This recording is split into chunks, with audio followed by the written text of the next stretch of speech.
Buongiorno a tutti ragazzi, già stamattina avevo fatto un aggiornamento, però purtroppo è salito il bilancio delle vittime.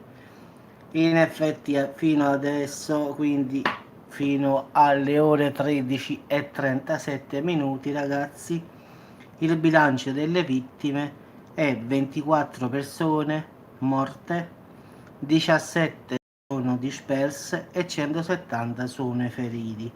Quindi questo è un aggiornamento in tempo reale, quindi ripeto 24 morti, 17 dispersi e 170 feriti. Quindi questa è la conseguenza del tifone Agibis su Tokyo. Quindi per il momento è questo qui aggiornato in questo momento proprio qui. Poi se ci sarà da aggiornare ulteriormente lo faremo. Quindi diciamo che non basta che c'è stato questo super tifone, in effetti è stato anche colpito da una scossa di terremoto di magnitudo 5.7, quindi diciamo un casino dopo casino. Diciamo, secondo l'emittente pubblica, le violente piogge sono straripati 13 fiumi e ci sono state una cinquantina di frane, 15 smottamenti, comunque davvero un casino ragazzi. Quindi ci sono 27.000 uomini tra soldati e soccorritori che stanno aiutando la popolazione. Quindi la tempesta è stata accompagnata da piogge di intensità senza precedenti, come avevo detto io.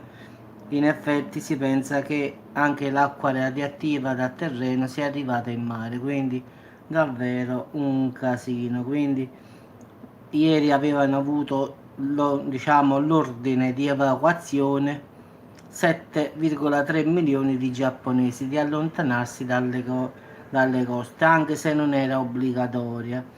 Ma però molti hanno seguito il consiglio e quindi si sono salvati, diciamo così. In effetti le case sono distrutte, però loro stanno bene.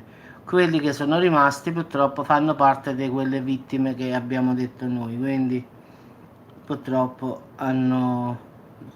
volevano salvare la casa, però non hanno salvato se stessi alla fine.